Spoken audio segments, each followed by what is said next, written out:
माझ्या ते धैर्य नाहीये की मी रुसून बसणार, बघू काय तो कधी येतो.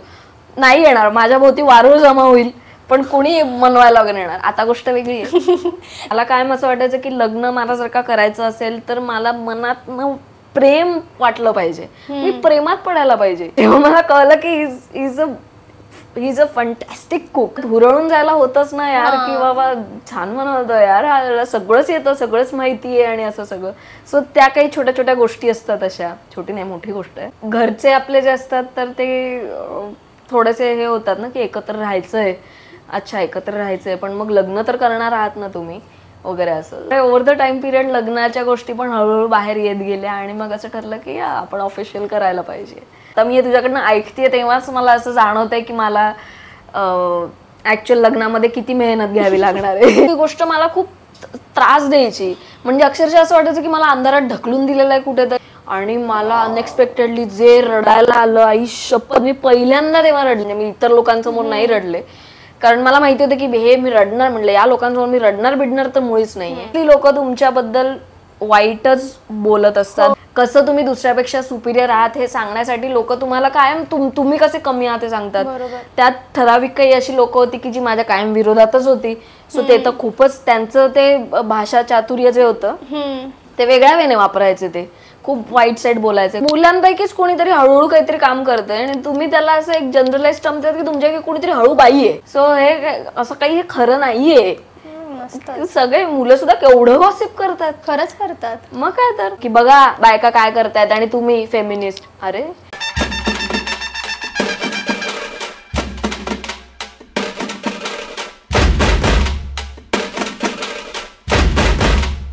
नमस्कार मंडळी, मी नेहा प्रभू तुम्हा सगळ्यांचं मनापासून स्वागत करते मीडिया टॉक मराठीवर. आणि आज माझ्यासोबत आहे अमृता देशमुख. हाय हाय हाय. तर हिरवा रंग मॅच करण्याचा केलेला हा तुझा सक्सेसफुल झालाय प्रयत्न. माझा थोडासा समजून घ्यावं लागेल लोकांना की हरकत नाही, ग्रीनची ही एक शेड आहे आपण म्हणूया. पण आज आपण हिची पण शेड पाहणार आहोत. अमृता कशी आहेस? मी मस्त. आणि नेहमीप्रमाणे मला तुला भेटून सुद्धा छान वाटतंय. आपण बऱ्याचदा बोललेलो सुद्धा आहोत. आणि नवरात्र हा काय म्हणजे उत्सव जो असतो तो एकंदरीतच असा कलरफुल असतो. त्यामुळे आय एम व्हेरी हॅपी की या निमित्ताने मी आता लोकांशी बोलतेय पुन्हा एकदा. सो मस्त वाटतंय. जस्ट US दौरा झालाय, नियम अटी लागूचा तो करून आले, त्यामुळे जेटलॅग होपफुली आता संपलेला आहे. So I am good. Amruta अभिनेत्री तर आहे पण आरजे म्हणून पण तिची एक बाजू आहे. सो आज आपण ती एक्सप्लोर करणार आहे. पण पहिल्यांदा मला सांग की मी आता सहज विचारलं की अमृता कशी आहेस आणि तू म्हणाली छान, दर इंटरव्ह्यूला होता. आता मला ऐकायचंय अमृता देशमुख कशी आहे, व्हॉट इज युअर कोर स्वभाव? सो ऍक्च्युली तू म्हटलीस की तुला आरजे आणि याची साईड सुद्धा जाणून घ्यायची आहे. तर योगायोगाने आता तू जो प्रश्न विचारलाय तो थोडासा माझ्या आरजेचं जेव्हा मी करणं सुरू केलं होतं त्याच्याशी रिलेटेड अशा अर्थाने की मागच्या वर्षी जेव्हा मला मिरची आरजेसाठी विचारण्यात आलं होतं की बाबा मिरचीची तू रेडिओ जॉक होशील का आणि असं सगळं, तर तेव्हा त्यांची पहिली एक कंडिशन होती की तुला तू जशी आहेस ना तसंच राहायचंय. म्हणजे त्यांचं म्हणणं होतं की तुम्ही फेक पोर्ट्रे करू शकत नाही कारण की तुम्ही रोज 5 तास तू बोलणार आहेस लोकांशी, रोज बोलणार आहेस. सो आपण खोटं काही नाही आणू शकत. रोजच्या गप्पा आहेत त्या, त्याच्यामध्ये कसलंय. तर मग तेव्हा खूपशा माझ्या गप्पा झाल्या त्यांच्याशी, खूप ब्रेनस्टॉर्मिंग प्रोसेस झाली की की आरजे म्हणून माझं नाव काय असेल, तुझी पर्सनॅलिटी कशी अमृता, तुझं काय नक्की, तुझा स्वभाव कसा, असं खूप बोलणं झालं. आणि दर मीटिंग नंतर ना आम्ही असे शून्यावर आलेलो असायचो. म्हणजे मला तेव्हा लिटरली असं फ्रस्ट्रेशन आलं होतं की आपल्यात असं एकही गुण नाहीये की जो आपण असं स्पेसिफिकली अंडरलाईन करू शकतो की अमृता ही अशी आहे की बाबा अमृता मी एकदम रागीट आहे का असं. तर मला असं वाटायचं की मी आईला विचारलं, मी म्हटलं तुला असं वाटतं का की मी खूप रागीट आहे किंवा असं रागीट इन द सेन्स पॉझिटिव्ह आहे की काही काही अग्रेसिव्ह असतो आपण काही काही गोष्टींच्या बाबतीत. सो म्हटलं तसं काही तुला वाटतं का. पण म्हणे की नाही तू ठराविक बाबतींमध्ये आहेस पण असं ओव्हरऑल करावं तसं काही नाही वाटत. म्हटलं बर मग अजून काय करता येईल. मग असं आलं की सरकॅझम हा तुझ्यातलं असं वाटतं की बाबा असं चांगलं हे होऊ शकतं. तर म्हटलं हा तो एक मुद्दा आहे की बाबा. सो आय गेस जेव्हा ते शोचं करायचं झालं तेव्हा असं वाटलं की पुण्यातलं स्टेशन आहे मान्य आहे आणि सरकॅस्टिक एनिवे होणारच आहे ना मग, त्यामुळे मग वेगळं काय असं. सो पॉइंट इज की तेव्हा ना अमृता कशी या विषयावरती खूप ब्रेनस्टॉर्मिंग झालं होतं. पण मग मला असं वाटलं की I am little bit of everything. म्हणजे मी खरंच पर्टिक्युलरली एका कुठल्या कॅटेगरीमध्ये अशी नाही बसत आहे. म्हणजे असं काही नथिंग अगेन्स्ट ज्यांचं अशी एक काहीतरी पर्सनॅलिटी असेल, पण मला खरंच असं वाटतं की माझ्यामध्ये प्रत्येक रंगातली एक असे शेड प्रत्येक ह्याच्यातलं आहे असं मला वाटतं काही पर्सेंटने. सो अशी आहे, अशी आहे की जिच्यामध्ये सगळं आहे की मी अन्याय मला झालेला दिसला माझ्या बाबतीत असेल, दुसरं कुणाच्या बाबतीत असेल तर आय एम अग्रेसिव्ह. पण मित्रमैत्रिणींना जर का मी भेटले तर I am very comfortable with them. म्हणजे मी खूप चिल्ड आउट वागू शकते. अजून जवळचा कोर ग्रुप असेल तर मी त्यांचा अपमान खूप सतत येता जाता करत असते. त्यामुळे सरकॅस्टिक आहे असं म्हणतात मित्रमैत्रिणी. कलेची आवड तर आहेच आणि या फील्डमध्ये आहोत त्यामुळे नृत्य, संगीत, नाट्य या सगळ्याची आवड आहे. आणि या ड्रामॅटिक तर पाहिजेच, त्यामुळे आणि ह्युमर पण आहे कमाल. असं मला वाटतं की सगळ्या गोष्टी थोड्या थोड्या माझ्यामध्ये असाव्यात.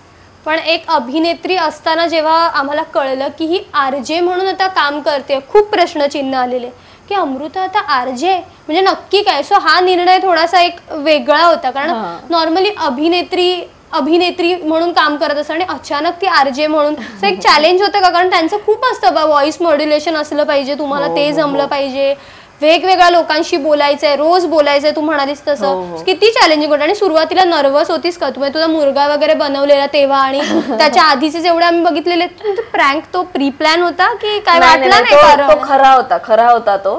आणि एकदा प्लॅन करायचा प्रयत्न केला होता पण ते काही घडलं नव्हतं. त्यामुळे हा जो काही एकदा झाला होता ना तो कम्प्लिटली मला काही माहिती नव्हतं. फिलिंग लेवलला जे एक ते आपण म्हणू स्ट्राईक होणं असं जे असतं ना की दिस is what I want.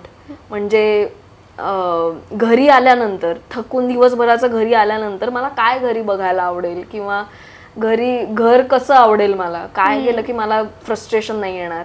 So त्याच्यापैकी खूपशा गोष्टी जेव्हा मला असं कळलं की प्रसादमध्ये ते पोटेन्शियल आहे की बाबा तो घर भयंकर नीटनेटकं ठेवतो, तो त्याला माझ्यामध्ये ज्या कमी आहेत की स्वयंपाक किंवा याची मला तशी आवड नाहीये विशेष काही. असं माझी तयारी होती एका पॉइंटला की लग्न प्रकारामध्ये मी समजा आल्यानंतर प्रॉब्ली माझ्यावरती जबाबदारी येऊ शकते आणि माझी शिकण्याची तयारी होती. पण जेव्हा मला कळलं की इज अ फंटॅस्टिक कुक, कांदे पोहे, हो. सो तुम्ही थोडेसे काय म्हणतात हुरळून जायला होतच ना यार की बाबा छान बनवतो यार, सगळंच येतं, सगळंच माहिती आहे आणि असं सगळं. सो त्या काही छोट्या छोट्या गोष्टी असतात, अशा छोटी नाही मोठी गोष्ट आहे. सो ती गोष्ट असेल. सो प्रॅक्टिकल आयुष्यातल्या गोष्टी जेव्हा अशा नंतर टिकमार्क व्हायला लागतात ना की अरे सो या मला रोजचं आयुष्य जगण्यासाठी हा पार्टनर म्हणून ही कंपॅनियनशिप मला हवी आहे, हे जेव्हा मला रिअलाइज झालं बाहेर आल्यानंतर, या डेली आयुष्यातल्या ह्या पण गोष्टी जेव्हा कळल्या तेव्हा मला असं वाटलं की नाही मग आता probably this is the time जेव्हा we should start living together. लग्न हे ओघाने येतच, त्याचं काही म्हणजे हे नाही, आता एका ठराविक टप्प्यानंतर येतं लग्न. या सो एवढं कळलं होतं की एकत्र राहायचंय आता. आणि मग लग्नाचं घरचे आपले जे असतात तर ते थोडेसे हे होतात ना की एकत्र राहायचंय, अच्छा एकत्र राहायचंय पण मग लग्न तर करणार आहात ना तुम्ही वगैरे असं. सो या लग्न करायचं. त्यामुळे लग्नाचा विषय हा खूप असा अचानक नाही निघत आपल्याकडे, तो खूप डिस्कशन्स मधनं आणि याच्यातनं असा निघतो आणि ते फायनली ठरतं. So there is no surprise as such you know की याने मला लग्नासाठी विचारलं किंवा असं काही नाही होत. सो तसं नाही झालं काही. त्यामुळे ओव्हर द टाइम पिरियड लग्नाच्या गोष्टी पण हळूहळू बाहेर येत गेल्या आणि मग असं ठरलं की आपण ऑफिशियल करायला पाहिजे. पण खूप छान, म्हणजे सगळे फॅन्स खुश झाले, प्रेक्षक खुश झाले. आणि आता तर एवढं आहे की मला आता ना खरं तर जबाबदारी वाटायला लागली आहे. का बोलू? कारण की आमच्यावर खूप जास्त प्रेशर आहे तुमचं लग्न बोलल्यानंतर. कारण प्रसाद एअरपोर्टवर सोडायला गेला तरी आम्हाला बातमी बनवायची आहे, प्रसाद न्यायला गेला तर एका फोटोवरती कशी बातमी बनवणार तरी पण बनवायची आहे. म्हणजे त्या एक फोटो तुम्हाला टास्क आहे हा, एका फोटोवरती अख्खी बातमी बनवणं खूप टास्क आहे. आता त्याच्यानंतर जेवढे समारंभ जेही काही असेल ते सगळं कव्हर करायचं. प्रत्येक अपडेट म्हणजे आम्ही असे आहोत दोघांच्या प्रोफाईलवर, ह्याच्या स्टोरीतनं वेगळं मिळतंय का, तिच्या स्टोरीतनं मिळतंय का, कमेंट इतका म्हणजे. आणि हे खूप छान वाटतं की लोकांना एवढा इंटरेस्ट आहे. आणि हे सगळं फक्त काय होतं काही काही वेळेस ना ते मॅनेज करणं अवघडून बसतं. की आता एअरपोर्ट वरती असं होतं की मी 18 तासांचा प्रवास करून आल्यानंतर ना आपण US मधनं येताना 8 तास 2 प्रवासाच्या आधीचा एक डोमेस्टिक जर्नी होती, त्याचा एक प्रवास होता. सो हे सगळं करून आल्यानंतर एक तर अवतारात असतो आणि त्या क्षणी फोनच असेल हातात किंवा असं काही काही नाही सुचत. आय नो काय आता हल्ली बरेच व्लॉग वगैरे करतात ते फार स्किलफुली ते करतात. सो आम्ही ते हळूहळू डेव्हलप करतोय की जेणेकरून तुम्हाला चांगला कॉन्टेंट मिळेल. बट या आम्ही पण आमच्याकडनं ट्राय करतोय नो की थोडंफार का होईना आम्ही we keep you guys posted about it की बाबा असं असं घडतंय किंवा हे. बट छान वाटतं एवढा इंटरेस्ट लोकांना आमच्यामध्ये आहे आणि त्यांना आवडतोय हे ऐकून बघून खरंच खूप छान वाटतं. पण कसलं भारी आहे माहितीये, म्हणजे तुमचे आधीचे कॉन्व्हर्सेशन्स सगळं काही लोक जपून ठेवतायत. म्हणजे फार अनरियल वाटतं हे, पण खूप छान वाटतं. खरंय. म्हणजे प्रसाद तेव्हा म्हणाला होता की तू माझी दुसरी बायको बनशील का. आता मला माहिती ते लग्न करताना ती क्लिप लावणार, मग तुमचं लग्नाचं काहीतरी सगळं ठरलंय लोकांच्या डोक्यात. रॉ इतकं भारी आहे ना की एखादं कपल छान एकत्र येणार आहे आणि त्याचा आनंद सेलिब्रेट करायला अख्खं सोशल मीडिया रेडी आहे. किती पॉझिटिव्ह गोष्ट आहे ही. खूप. आता मी तुझ्याकडनं ऐकतेय तेव्हाच मला असं जाणवतंय की मला ऍक्च्युअल लग्नामध्ये किती मेहनत घ्यावी लागणार आहे. एवढे लोक छान अगदी वाट बघतायत. बरं, आता असा प्रश्न आहे की आपण आयुष्यामध्ये खूप गोष्टी फेस करतो लाईफमध्ये आणि विमेन महत्वाचा मुद्दा की आपल्यात एक सुपर पॉवर असते. मग फिजिकली स्ट्रेंथ आपल्याला ऑलरेडी मिळालेली असते, पण एक मेंटल जी असते ना त्यात बाबतीत पण आपण स्ट्रॉंग असतो. एक इमोशनल स्ट्रेंथ आधीपासून असते. तर तुला कधी जाणवलं आयुष्यात एखाद्या अशा एवढा सगळा टप्पा पार केल्यानंतर की यार मी हे सगळं पार करून आले, म्हणजे किती स्ट्रेंथ आहे माझ्यामध्ये, जाणवलंय कधी? हो जाणवलं. ते मला खूपदा ना नंतर जाणवतं असं, आपल्याला त्या क्षणी जाणवत नाही असं. म्हणजे एखाद वेळेस असं होतं की मी आता तरी आपल्याकडे गुगल मॅप आहे किंवा सगळं आहे, पण जेव्हा आधी ते काही नव्हतं, मोबाईल वगैरे साधे असायचे, तर तेव्हा असं व्हायचं ना की रस्ता चुकले मी, अच्छा कुठे गेले काय. आणि पण आपण काहीतरी जुगाड करत करत करत मी घरी पोहोचते, उशीर झालेला असतो किंवा हे झालं असतं. मग घरी आल्यानंतर जाणवलं की अरे तसं तर काही होऊ शकलं असतं आपल्या बरोबर, आपण किती कुठल्या भरोशावर आपण सगळं आता हे करून आलो. असं हा छोटा प्रसंग आहे पण जाणवत असं. पण आपल्याला कळतं की नाही आपण शांतपणे विचार केला, आपण मार्ग काढत काढत पोचलो घरी. सो तसं अगेन मला माहिती, मी पुन्हा बिग बॉसचा रेफरन्स देते की सुरुवातीला काय थ्रूआउटच मला खूपच नॉमिनेट केलंय, पण सुरुवातीला जेव्हा रिॲक्शन पण यायची सरांची की बाबा दिसत नाहीयेस किंवा असं नाही, इतर लोक पण काय माझं असं कोणी सपोर्टला असं काही कोणी नव्हतं. आय नो प्रसाद होता, अक्षय होता की ज्यांच्याशी मी बोलायचे किंवा असं एक मित्र म्हणून, पण बाकी असं काही नव्हतं. आणि मुळात गेम मध्ये मी काय केलं पाहिजे ही गोष्ट मला खूप त्रास द्यायची. म्हणजे अक्षरशः असं वाटायचं की मला अंधारात ढकलून दिलेलं आहे कुठेतरी अंधारा खोलीमध्ये आणि मला वाट सापडत नाही, पण जायचं तर आहे पुढे. पण मग नंतर जेव्हा तो गेम पलटला आणि हे झालं तेव्हा असं जाणवलं की नाही आपण सर्व्हाइव्ह केलं. आणि बिग बॉस मध्ये असं एक आहे की ते जनरली तुम्हाला जर का त्यांना असं दिसलं की कोणीतरी खूपच खचलंय किंवा काय, सो ते थोडंसं बिग बॉस स्वतः कन्फेशन रूम मध्ये त्यांना बोलवतात आणि त्यांचं काउन्सिलिंग करतात. That might not get telecasted every time, पण ते बोलवतात आणि काउन्सिलिंग करतात त्यांचं. सो सुरुवातीला 2-3 आठवडे झालं की लोकांना पाहिलेलं आहे जाताना ते हे करून येतात, काही करणं खूप रडतात, काही करणं खूप सांगतात की मला बोलायचं हे ते. मी ते बघायचे आणि येते आणि मला कधी नाही बोलवलं किंवा असं हे नाही झालं. आणि मग एकदा फायनली मला बोलवलं बिग बॉसने आतमध्ये. मग मी त्यांना म्हटलं फायनली तुम्ही मला बोलवलं म्हटलं असं. म्हणे का फायनली का, म्हटलं तुम्ही अशी काही बोललातच नाही कधीच. तर म्हणे तुम्ही सांगितलं का की तुम्हाला बोलायचंय. म्हटलं हा, म्हटलं नाही मी असं आहेच की माझ्याकडनं ते स्वतःहून नाही प्रपोज केलं जात गोष्टींना, यु नो की मला हे हवं आहे असं. I keep things to myself आणि थोडंसं इंटरनलाइज जास्त केलं जातं ते इंट्रोवर्टेड असल्यामुळे की फार एक्सप्रेस नाही केलं जात काही वेळेस, ते नंतर जाणवतं. सो तसं ते झालं होतं. आणि त्यांनी तेव्हा तिथे विचारलं की कशा आहात तुम्ही. आणि मला अनएक्सपेक्टेडली जे रडायला आलं, आई शपथ, मी पहिल्यांदा तेव्हा रडले बिग बॉस मध्ये. And that was also not outside, म्हणजे मी इतर लोकांसमोर नाही रडले, कारण मला माहिती होतं की हे मी रडणार, म्हणलं या लोकांसमोर मी रडणार बिडणार तर मुळीच नाहीये. त्यामुळे तिथे मी ते सगळं टिकवलं होतं, यु नो, सगळं असं एकवटून की आपण आहोत, नाही ठीक आहे होईल याच्यानंतर. पण आतमध्ये जेव्हा त्यांनी असं एकदम इन्फॉर्मल विचारलं की तुम्ही कशात, तेव्हा मला असं खूप रडायला आलं आणि खूप एकदम हे झालं, कारण की पहिल्यांदा कोणीतरी विचारलं होतं की तू कशी आहेस, हाऊ आर यू डुईंग, असं विचारलं होतं. आणि मग तिथे जरा मला असं मोकळं पण वाटलं, सगळं हे झालं. आणि मग नंतर जेव्हा तो गेम पलटला, म्हणजे जेव्हा नंतर माझं अस्तित्व आहे हे दिसायला लागलेलं होतं, मग लोक पण इन्सिक्युअर व्हायला लागले वगैरे, असं जे काय सगळ्या त्या गोष्टी घडल्यानंतर, सो तेव्हा एकदा सेम सिच्युएशन आली होती, जेव्हा बिग बॉसने पुन्हा एकदा आत बोलवलं होतं. अगेन नॉर्मल काहीतरी गप्पा मारायच्या दृष्टीनेच असं काहीतरी होतं ते. तर तेव्हा ते म्हटले की तुम्ही खूप स्ट्रॉंग आहात, तुम्ही खूप स्वतःवरती खूप तुमचा बिलीफ आहे ना. मला जाणवलं की हो आहे, म्हणजे एवढं आपण सर्वाइव्ह केलं आपण तिथे. मी कारण तिथे कंटिन्युअसली लोक तुमच्याबद्दल वाईटच बोलत असतात, बोलावं लागतं टास्कमध्ये.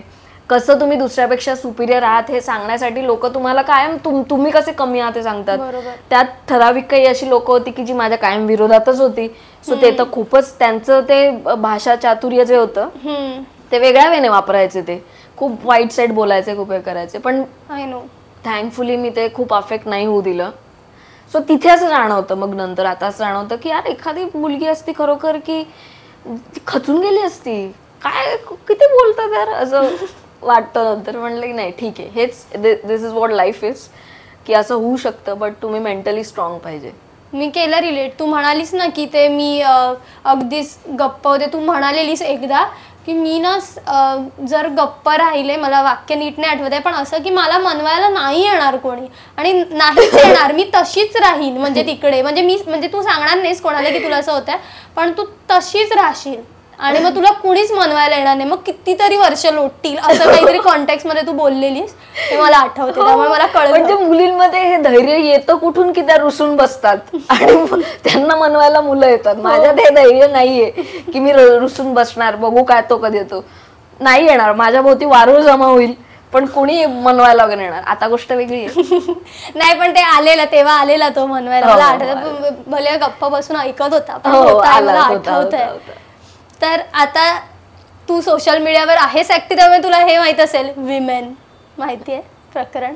नाही, काय हे सोपं आहे, म्हणजे ह्याच्यामध्ये काही नाही, मुली अशा थोडाफार वेंधळेपणा करतात आणि तो असा फक्त दिसतो, म्हणजे कधी ड्राईव्ह करताना काहीतरी चुकी करतात किंवा काय, आणि त्याच्यानंतर मुलं अशी चेअर्स करून विमेन असं करतात. सो असं बऱ्याचदा असं मुलींचा वेंधळेपणा दाखवला जातो आणि मग सगळे हसतात त्याच्यावरती, मुलं लोक. सो अशी एक टीम आहे साधारण. सो अशा गोष्टी जेव्हा होतात तेव्हा ते काहीतरी एक ती थ्रेड तयार झालेली आहे का, हलकी हलकी गर्लफ्रेंड आणि असं त्यांच्याबद्दल काहीतरी? नाही, मुलींचं, मुलींचं ओव्हरऑल विमेन. म्हणजे कसं, असं एक छोटीशी क्लिप आहे त्याच्यामध्ये दोन पुरुष मंडळी एकमेकांना चीअर्स करतात, विमेन. म्हणजे यातनं थोडक्यात मुली किती बावळट असतात हे दाखवण्याचा प्रयत्न. बॉयज विल बी बॉयज सारखं, मेन विल बी मेन. हा, तसं विमेन.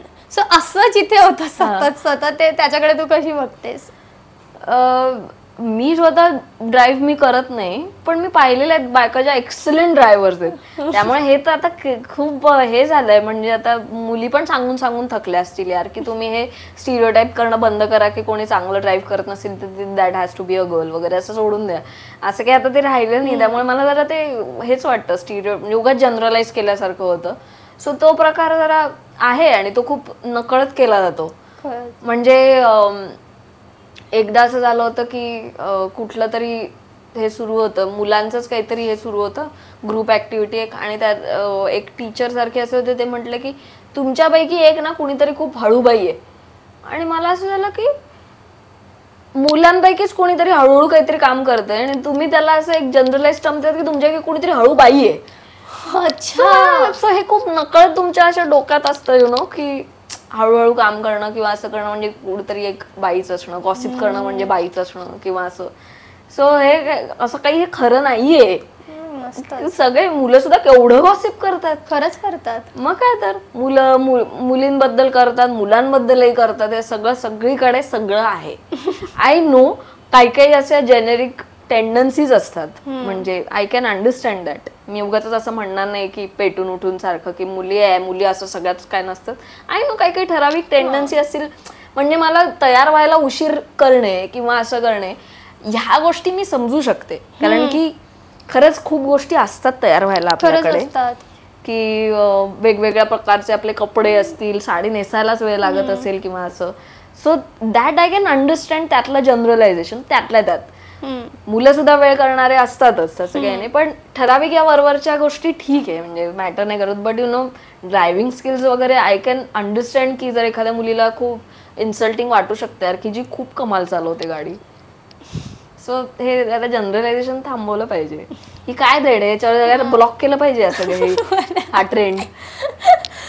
बरं, आता फेमिनिझम, बऱ्याचदा फेमिनिस्ट असणं कडे काही जण निगेटिव्हली बघतात, काही पॉझिटिव्हली बघतात.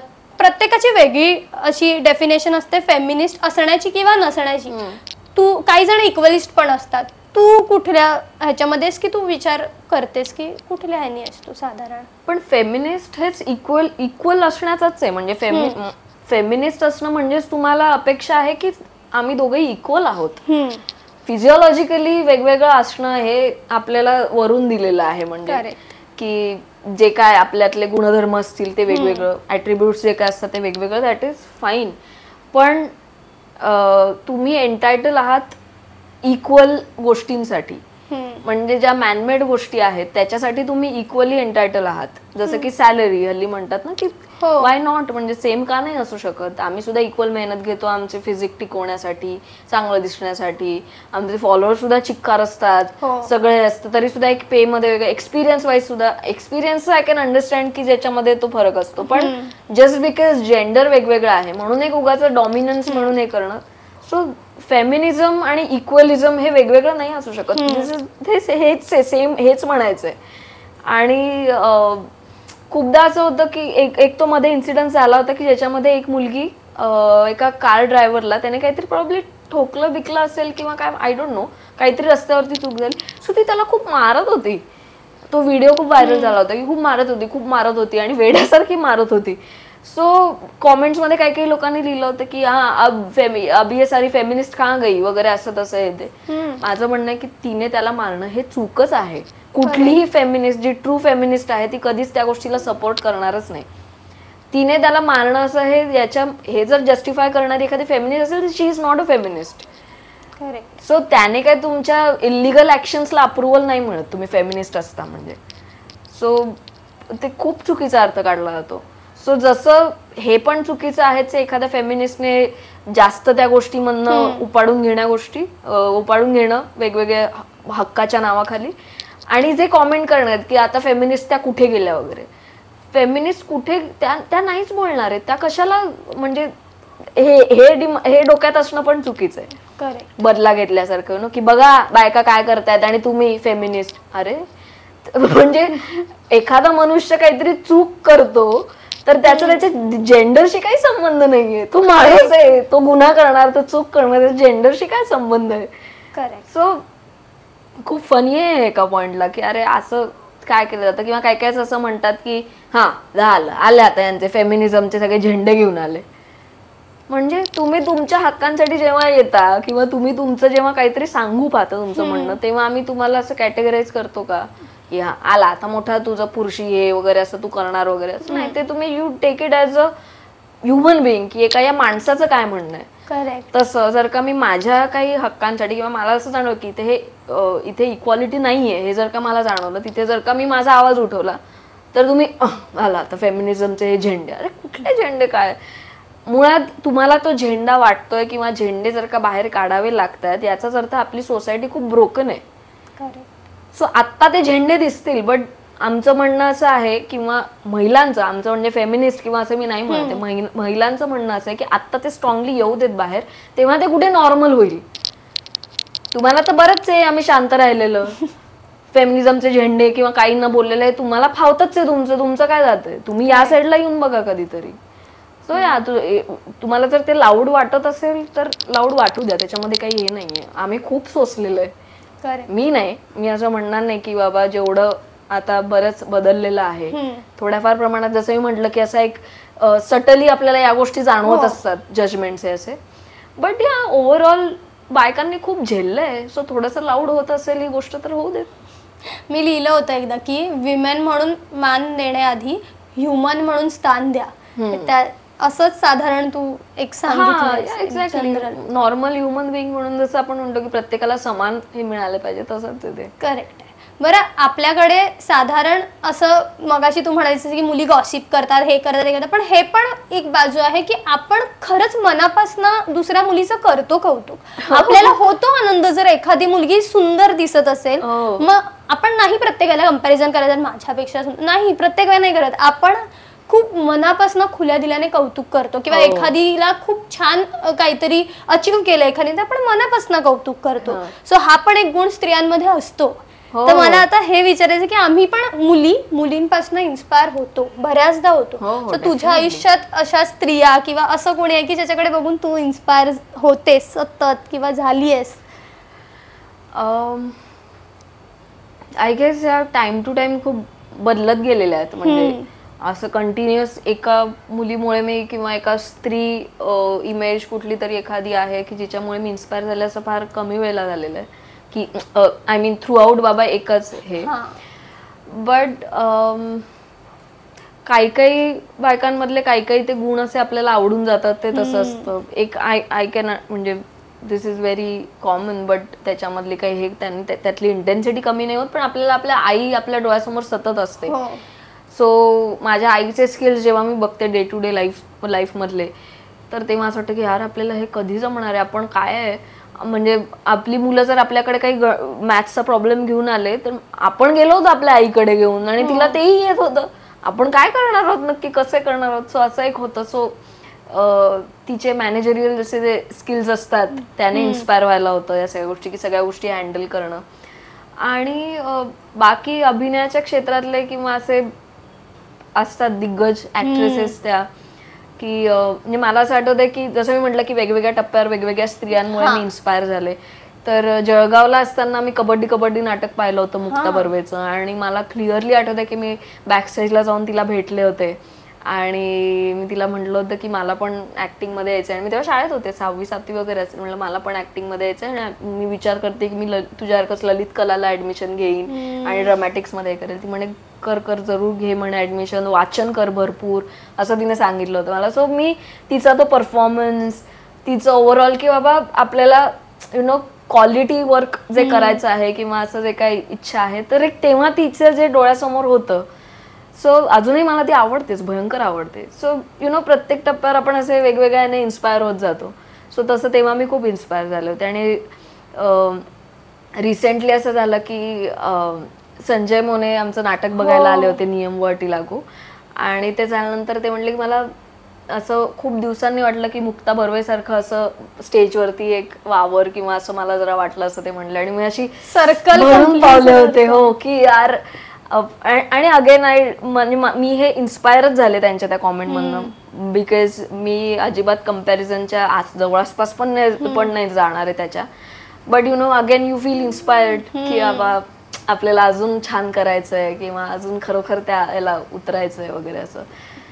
सो असं खूप छान वाटतं. सो आपण खरंच कौतुक करतो, कामाबद्दल करतो, दिसण्याबद्दल करतो, दिसण्याच्या पलीकडे जाऊन त्या व्यक्तीच्या स्वभावाबद्दल करतो. आपल्याला असं वाटतं की यार ही व्यक्ती कसं स्वतःच्या गोष्टींसाठी स्टँड घेते तसं वाटतं. पण असं पण वाटतं काही मुली ज्या जरा सॉफ्टर वेने किंवा काय अशाने बोलत असतील कुणाशी, की कसं शांतपणे सुद्धा गोष्टी साध्य करतात. काही मुलींमधला तो गुण आपल्याला भावतो की प्रत्येक स्ट्रॉंग मुलीनेच इन्स्पायर होतं असं काही नाही. एखादी मुलगी खूप सिम्पल वेने ती अतिशय छान असू शकते, साधं बोलून सिम्पल बोलून सुद्धा ती इम्प्रेसिव्ह वाटू शकते. ही गोष्ट पण अशी खूप हे व्हायला होते की आपण काय करतोय किंवा काय असं होतं. सो मी नेहमी म्हणते की आपण कितीही म्हणजे कुठलीही स्त्री किती श्रीमंत होऊ दे किंवा खूप मोठी सेलिब्रिटी होऊ दे किंवा पंतप्रधान होऊ दे, पण तिच्यातलं बाई पण तुम्ही नाही वेगळं काढू शकत. तो कॉमन धागा असतोच जो प्रत्येक स्त्रीला एकमेकींना जोडत असतो. म्हणजे आता ते ज्या कॅमेऱ्याच्या पलीकडे बसून ज्या घरी तुला बघतायत त्यांच्यामध्ये पण एक कॉमन गोष्ट आहे जी तुझ्यामध्ये आहे. म्हणजे कदाचित जसं त्या महिन्याचा हिशोब काटकसरीने करत असतील, कदाचित तू पण करत असशील, किंवा जसं की त्या जसं मल्टीटास्किंग करत असशील तू पण करत असशील. सो तुला काय वाटतं की कुठला असा कॉमन धागा आहे जे बऱ्याचदा सेलिब्रिटीच्या काचेतनं तुला बघतात बायका किंवा मुली, त्यांना सांगावं असं वाटतं की यार मी पण तुमच्यासारखे, मी पण असं करते? सो रिसेंटली असं झालं होतं की मला एका क्लबच्या गॅदरिंगला, सोशल गॅदरिंग त्यांचं होतं, तिकडे मला इंटरॅक्ट करण्यासाठी बोलवलं होतं.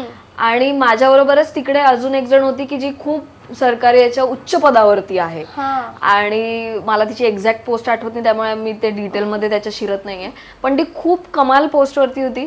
आणि ती जेव्हा बोलायला लागली तर ती तिथे ज्या सफाईने तिने आधी इंग्लिशमध्ये बोलायला सुरुवात केली, तर मला असं वाटलं की अच्छा, बहुतेक हिला मराठी येतही नसेल किंवा ही मराठी नाहीच इतपत वाटलं, कारण मला काही माहितीच नव्हतं. सो पण नंतर ती मराठीमध्ये बोलायला लागली, प्रॉपर नॉर्मल सगळं. सो मला त्याच्यानंतर जाणवलं की ती भाषेच्या पलीकडे जाऊन तिचे ओव्हरऑलच कम्युनिकेशन स्किल्स तिचे इतके कमाल होते. आणि मग तिच्याविषयी जेव्हा मी वाचलं, सगळं हे केलं, तेव्हा अगेन यू फील इन्स्पायर्ड एकदम, असं की पर्सनॅलिटी अशी डेव्हलप झाली पाहिजे, अशी ती जेवढे वर दिसतो त्याच्या दुप्पट्टी खाली असली पाहिजे, म्हणजे असं उथळपणा नसला पाहिजे, असं कळून येतं एफर्टलेसली. जेव्हा तुम्ही हुशार असता तेव्हा असं ते कळून येतं. सो तसं झालं. मग जेव्हा बॅकस्टेज आम्ही बोलत होतो, काहीतरी लंच का काहीतरी होतं, तर तेव्हा बोलत होतो, तर मी आपलं असं तिच्याकडेच असं बघत होते की यार छान आहे, तिने एक साडी नेसलेली होती आणि अशी ती मस्त होती. तर मग आमच्या गप्पा सुरू झाल्या, मग नॉर्मली अगदीच इन्फॉर्मल गप्पा सुरू झाल्या. तर मग मी तिला विचारलं, म्हटलं तुझं लग्न झालंय का किंवा काय सीन आहे. तेव्हा माझं प्रसादचं काहीच हे नव्हतं, ठरलेलंच नव्हतं. I guess this was way before Bigg Boss किंवा काय असं. तर मी तिला विचारलं, म्हटलं तुझा काय सीन आहे, म्हटलं पण माझ्या घरी म्हटलं सुरू असतात काय काय या गोष्टी, अधूनमधून हे विषय येत असतात लग्नाचे, कधी होणार आहे काय, आता तुझं वय हे झालंय टाईप्स किंवा असं. आणि हे रोज मला काही असं कोणी पिडायचं नाही, पण अधूनमधून तो एक त्यांची ती दुखरी नस येतेच बाहेर, ठणकतेच ती की यार अमृता काय आहे टाईप्स असं. सो ते व्हायचं. तर मग मी तिला म्हटलं तुझा काय सीन आहे, कारण ती तसं वयाने मोठी आहे मला कळत होतं. तर मग ती म्हणली की हा अगं म्हणे माझं कामच असं आहे की मला इतके वेळा ठिकठिकाणी फिरावं लागतं, माझ्या बदल्या होत असतात सतत, तर ते अरेंज मॅरेज सीन मध्ये तर म्हणे मी बसतच नाहीये. कारण की तिच्या पोस्टची, तिच्या तोडीची किंवा तिला तिची पोस्ट समजून घेणारी व्यक्ती जी असेल, तर इधर त्याची पण पोस्ट काहीतरी तिच्या एवढीच कमाल असेल, किंवा तो तत्सम तेवढा हुशार असेल का काय, आय डोंट नो, तो तेवढा ध्येयवादी असेल की तो कदाचित हिच्यासाठी एवढ्या बदल्या करेल की नाही. So it becomes very complicated. Correct आहे. बट कोअरला मला असं जाणवलं की ती त्या लग्न या विषयाला घेऊन ती सुद्धा माझ्यासारखंच असं, तो आमचा विषय असा कॉमन हे झाला की घरी जरा सुरू असतं ते त्या गोष्टी की ते विचारतात की आता कर किंवा काय. सो अशी लग्नाला काही ना नसते, पण अरे कळत असतं की जुळून नाही येते गोष्टी किंवा ते मनातनं नाही वाटत आहे. सो मला असं जाणवलं की चल ठीक आहे, म्हणजे आपण काही वेळ घेतोय म्हणजे आपण गुन्हा नाही करत आहे, आपण चांगल्या गोष्टींसाठीच वाट बघतोय. मला कायम असं वाटायचं की लग्न मला जर का करायचं असेल तर मला मनातनं प्रेम वाटलं पाहिजे, मी प्रेमात पडायला पाहिजे, नॉट व्हायलेन्स आणि हे ते वाजलं पाहिजे, बट प्रेम वाटलं पाहिजे समोरच्याशी. सो ती म्हणत होती की आणि ते वाटायला पण तर पाहिजे ना. म्हटलं या एक्झॅक्टली माय पॉइंट, असं मला झालं होतं. सो त्यामुळे मी आता ज्या मुली बघतायत, ज्या लग्नाळू असतील, ज्यांच्या घरी हे बोलणं सुरू असेल, ज्यांचं मॅट्रिमोनियल साईटवरती नाव नोंदवलं गेलं असेल, माझं सुद्धा एका पॉइंटला होतं, मी सुद्धा भरपूर मुलांना भेटले आहे. आणि अगेन त्यात काहीच रॉंग नाहीये. तुम्हाला तुमची आवडणारी व्यक्ती कुठेही कशी कुठल्याही प्लॅटफॉर्मवर भेटू शकते, रेल्वे प्लॅटफॉर्मवरही भेटू शकते.